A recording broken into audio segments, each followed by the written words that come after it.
All right. Well, good morning, everyone. Thank you for attending our weekly webinar series on retirement roadblocks. This particular Wednesday, we're going to talk about sequence of risk. And we have Brandon Haig here with us again, the resident annuity genius, retirement roadblock authority genius, and he's going to take it away. Awesome. Thank you, Bernard. And thank you all of you joining us. I think I say that every time I mess that up. But welcome we're back from Memorial Day. I hope everyone had a chance to relax, enjoy some time with family, with friends, reflect on the holiday. But now we're back to business. And we're actually diving in with a pretty heavy concept today, which is sequence of return risk. So what we're going to do is we're going to recap just a little bit of where we've been so far. And then I actually am tagging in one of our advanced marketing specialists who recorded a webinar on sequence of return risk recently for another venue of webinars we were doing. And I think it works really well. And so we're going to tap into that. And I'm actually going to let him explain this, because sequence of return risk is one of the most complicated retirement roadblocks if you haven't heard of it before, or if you haven't seen some of the tools in some of the presentations that we have along with it.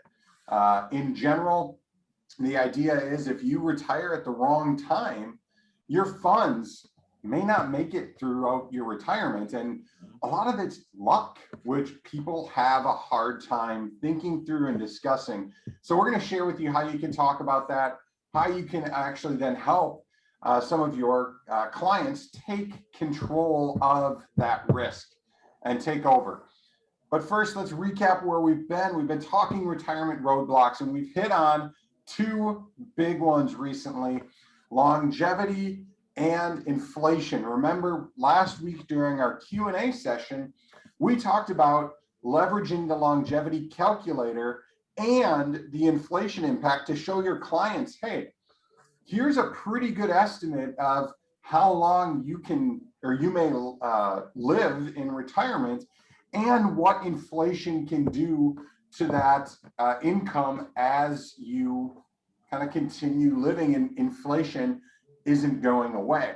The other thing that this can do is the inflation calculator that you have access to as part of working with IAD to simplify your success, is you can use this to show clients what is happening to their bank accounts, what's happening to their CDs, to get some of that money that might be sitting on the sidelines to work for them. It's also a really good time to talk about capitalizing and locking in some of the growth we've had in the market. The market's been way up in the last year. Start talking about how do you capture and secure that growth? Because if you ask folks what happens after the market goes up, what do you think is going to happen next? Most of the time they're going to say probably go down. And history's shown us, yeah, that's the way that this kind of market tends to go. So if we've had a big up, let's talk about how you can secure and lock in that, take some of that risk off the table. Sequence of returns can help you have that conversation. Remember, we have all of these tools available to support you with your conversations with your clients. It's all available to you through IAD right now, simplifying your success. In this video, they're going to talk a little bit about some of the tools and some of the capabilities and how advisors have used these.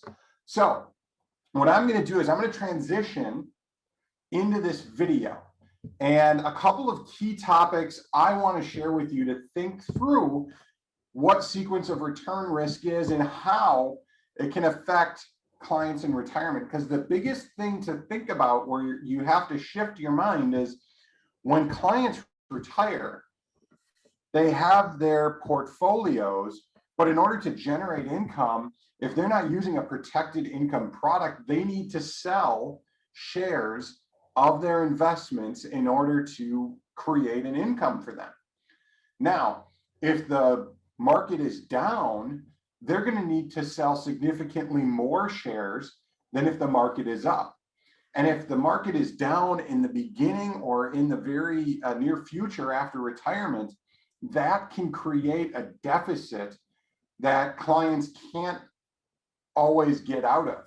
They're going to show you an example here of our clients, Bill and Jill, and how because Bill retired 3 years earlier than Jill, it made a $1.9 million difference in his retirement funds. Nothing else was different. Everything else the same. It was just the sequence of returns that basically helped Bill and doomed Jill in this case. So what I'm going to do is I'm going to go and I'm going to tap into this webinar. We're going to start about 6.5 minutes in, and I'm going to stop it a little early, but I'm going to shut my camera down so that you can get the full video and you won't have to worry about the distractions. So here we go.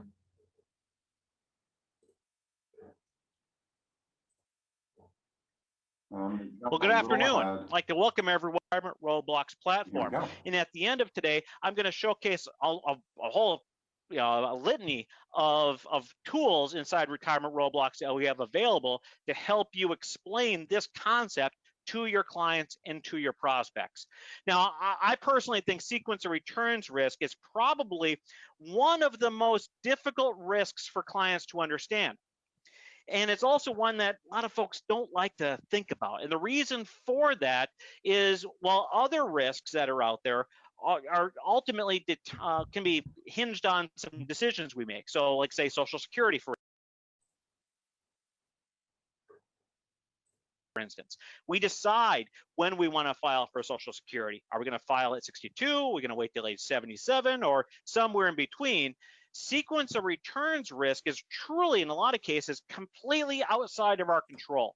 We don't have the ability to control the timing of the market, whether the market's on a bull run or a bear. We have no control over that. Yet, a bull or bear market will directly impact, or at least influence, the likelihood of success in retirement. And there's plenty of research around this that focuses in on that, where the timing of the market, whether you're retiring in a run up in a bull or you're retiring in a bear, that directly impacts whether or not your retirement nest egg is going to be able to generate income for a long-term retirement.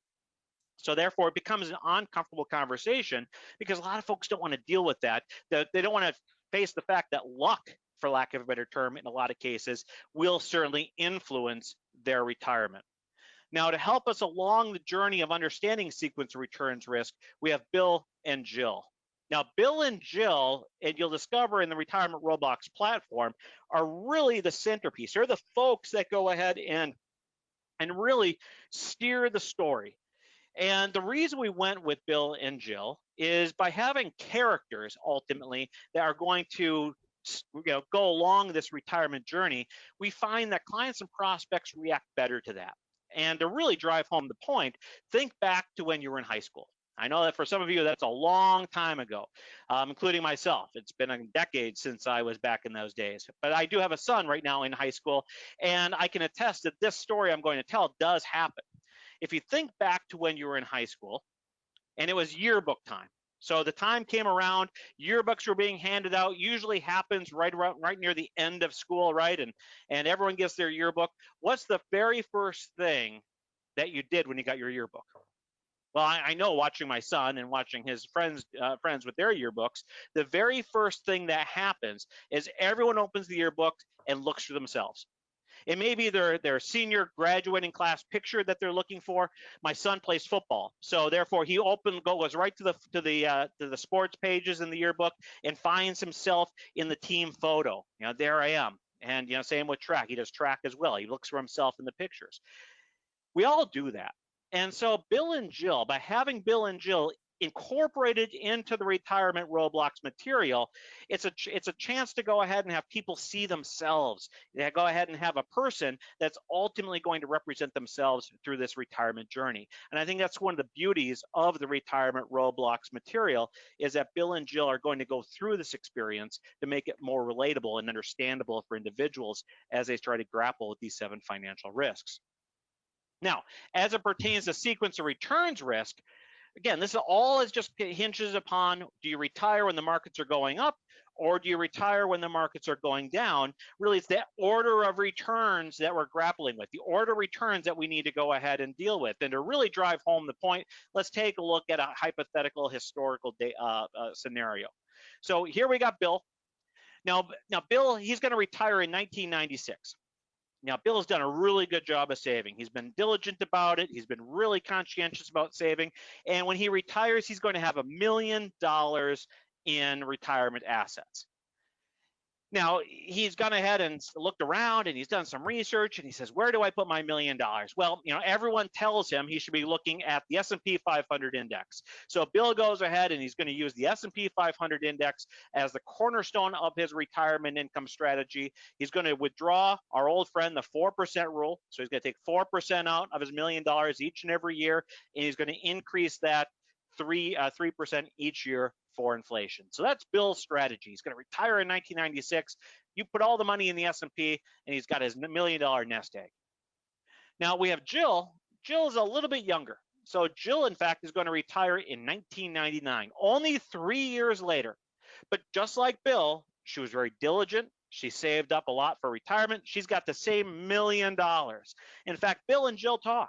They go ahead and share best practices. They share stories. And so Jill, watching Bill, decides to use the same S&P 500 index. And she's going to withdraw the exact same amount, the same 4%, increasing it 3% per year for inflation. The only difference between Bill and Jill is going to be 1996 and 1999. Otherwise, everything else is going to be the same. Now, what's interesting for Bill is Bill's during his retirement, his $1 million has done just fine. In fact, he's going to withdraw all the way to 2019. So we're going to go over to 2019.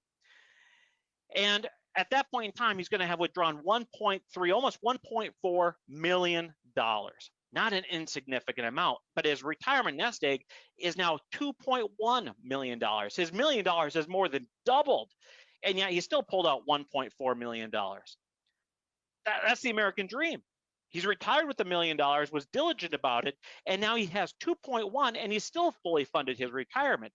Bill has not a complaint in the world. The only complaint that Bill might have is that someone's going to have to pay some taxes on that money after he passes away. Now, Jill, on the other hand, though, has a very different experience.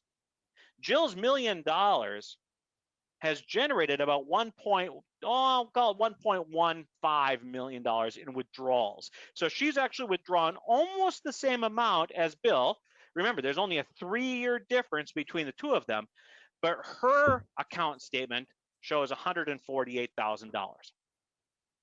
Significant difference, a significant difference. In fact, Jill has almost $2 million less than Bill.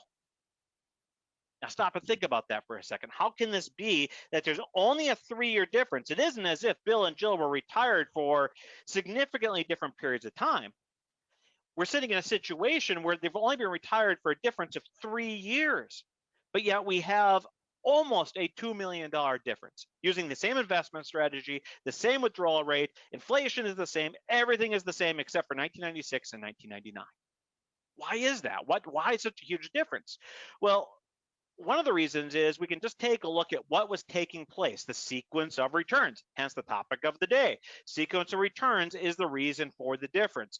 Here we see Bill, he goes on his retirement journey. Everything looks just fine. In fact, he's weathered the 2 bear markets from 1996 to 2019. We had the first bear market there as we had the .com bust. We had the second one when we had the Great Recession. He's weathered those storms just fine. But Jill, on the other hand, by retiring in 1999, she only had really one good year before we went through the first bear market. And then just as her account balance was starting to rebound, we got hit with that second bear market. And the fact is that she was never able to recover. And I think one of the reasons why some folks have a tough time grappling with this concept of sequence of returns risk is first and foremost luck, because Jill and Bill, they had no control, right? It's completely outside their control when they were going to go ahead and experience those bear markets. You know, Jill's looking at Bill and thinking he's living awesome. He's living the best life here in 1996. I'm going to retire, do the exact same thing. How come I am not Bill? How come I'm not experiencing that? You know, that feeling of fairness comes into play. But when you break it down, what's really fascinating is, remember, when we're making withdrawals, now I'm going to state the obvious here, but when we make a withdrawal from our portfolio, we're not really withdrawing cash from the portfolio, right? We actually have to sell shares. That's what we own. If we buy the S&P 500 index through a mutual fund, for instance, let's say we're doing our old friend Vanguard, we actually own a certain number of shares, right? And if you look at the time period for Jill, as an example, 1999 to 2019, during that time, she's going to start, by the way, if she were to go buy into the S&P 500 in 1999, and I'm going to simplify it, I realize that, but buy in 1999, her $1 million would buy about 814 shares of the S&P 500 index. Now, to generate the income, she's got to sell shares. And over that retirement from 1999 to 2019, she's going to have to sell, on average, about 36 shares each and every year to generate that income. But the problem that we have, of course, when the market pulls back is we can't just sell a flat 36 shares because those shares are worth less. So what winds up happening is, in that first bear market, for instance, and then the second bear market, we go from an average selling of shares of, let's say, 36 to 50 to 60 shares that have to be sold to generate the same level of income. And simply put, that means we have less shares left to ride the market back up. And I think that's the disconnect a lot of individuals will have with sequence returns, is they think about their portfolios in terms of cash. They think it's no different than cash sitting in the bank and they're checking your savings account, not thinking of it in terms of shares. They have to sell shares to generate that income. And when the markets are pulling back, like they did in the dot-com and then the Great Recession, the number of shares they have to sell to generate that same income is almost doubles during that time period. And because those shares double, they're selling twice as many shares, they have, in essence, twice as few shares to ride the market back up. And we're in a situation where they never are able to recover. Because by the end of 2019, for Jill in particular, she started off with 814 shares in 1999. By the end of 2019, she's down to 32 shares. That's it. And remember, on average, to generate the income that she's withdrawing, she has to sell 36 shares. She just, because of the fact she has to sell more and more shares during the down markets, she just is not left with enough shares at the end of the day to sustain her retirement. Where Bill, you know, his shares are worth a fortune. He doesn't have to sell nearly any of them to generate the same level of income because of the timing of the markets. And again, completely outside of Bill and Jill's control. And you can see it graphically, or you can see it numerically here on this particular screen. This is 1999 to 2019. You can see the individual years and the withdrawals and the ending values that are there. Now, these numbers, by the way, are generated using the True Choice Sequence of Returns calculator.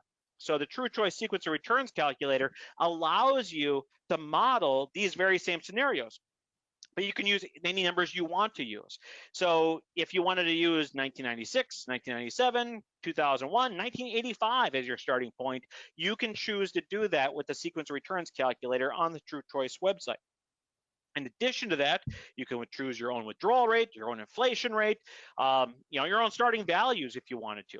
And maybe you don't want to use the S&P 500, you want to use the Dow, for instance. You can do that as well. We have a number of indices that are loaded into the sequence of returns calculator so you can illustrate this concept with your clients. Because while they say a picture's worth 1,000 words, I think when you can show the actual numbers, it's not 1,000 words, now it's 1,000,000 words, right? Because your client can see what's taking place there. And on the sequence returns report, you can actually put your client's name, of course, right into the report as well and print it off as a printable report that you can hand out to your clients and prospects. So just keep in mind, these numbers you can run yourself and they'll actually go through 2020 because we do update the calculator every year. So the calculator on the True Choice website will have the 2020 numbers. Now, what I can tell you is the numbers still look bad for Jill with 2020 Because remember, at the end of 2019, she only has 32 shares left.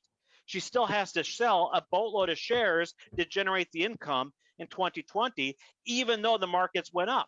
It's simple math, and that's really what sequence returns is. It's all about the math, and sometimes the math just doesn't work. And so when we look at these numbers here, what's really fascinating is that Jill is still going to have an average rate of return, by the way, of 6.48% after factoring in the withdrawals from the portfolio. It's not that her returns, when she gets the statement in the mail and we think about the percentages and we think about, the fact you went up 28% or 10% or 19%, she's never going to be upset about the performance of her in her statement, because it's going to show good numbers. 6.48% isn't horrible considering the time period that we're looking at, but the $148,000, that certainly is going to upset her. Now, I want you to think about these two numbers. If you see on the screen, remember these two numbers, 6.48% and $148,000. Remember those two numbers. Now, you could jot them down if you want. Spoiler alert, I'm going to bring these numbers back up on the screen in a minute, but I just want you to think about these numbers here in a moment, 6.48 and $148,000. Now, why do I want you to think about them? Because using our sequence of returns calculator on the True Choice website, I'm going to show you a different index. Same time period, same $1 million, same withdrawal rate, same inflation, except what this index is here isn't nearly as sexy actually as the S&P 500 index. This index that you see on your screen is the US Ag. It's the bond index, the US Aggregate Bond Index. So the US Ag is what you're seeing here. Now, oddly enough, in 1999, our very first year, we're going to show a negative 0.82%. But what you're going to notice here is a significant difference than what you saw on the previous screen. You're going to see, first and foremost, no real big dot-com bubble. You're not going to see the Great Recession negative 38% number there. You're going to see much more modest returns as well. So you're not going to see the big 28%, the big 15%. They just don't exist in the US Ag. Granted, we're still seeing some decent numbers, but nothing to the extent that we're seeing in the S&P 500. But take a look at the starting values and the ending values. The withdrawals, by the way, are the exact same. In other words, you start at 40,000 and we end at 72,000 in terms of income. But we start with $1 million, and at the end of 2019, we have $943,000. We basically are starting and finishing in the exact same spot, give or take 60 grand in this example. And what you're seeing here is that the return is just over 5%, 5.04%. And our ending balance is 943. Now that's why I remember, go back and remember the previous numbers, right? The previous numbers from the S&P, you had a rate of return that was significantly higher than the US Ag, but yet we had $148,000. And that becomes a bit of a head scratcher. And so you remember, I told you I was going to pop the numbers back up here in a second. Here they are, 6.48% versus 5.04%. Now, if you were to go ahead and put the rate of returns down in front of a client, which rate of return are they going to want? They're all going to want the higher rate of return, right? Because that's generally speaking what people are going to be attracted to is the rate of return. You see this in a ton of marketing material for that matter. You see that in that marketing material for mutual funds and annuities even these days. You see people tout rates of return left and right. It's in some cases the whole focus of some of the products out there in the marketplace today. But rate of return only tells you part of the story, because how can you average 1.44% more per year and end up with $795,000 less by the end of 2019? And it's because of volatility. That's the sole reason, and that's what sequence of returns risk really is. First and foremost, it's when do you experience that volatility? Because if you experience that volatility early on in retirement, you've sold too many shares, you're not able to recover.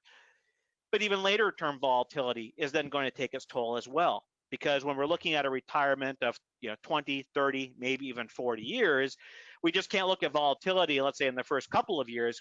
Volatility can rear its ugly head at any point in time in the retirement, but early in retirement certainly has a bigger impact on the likelihood that that retirement portfolio is going to be able to last for those 30 or 40 years.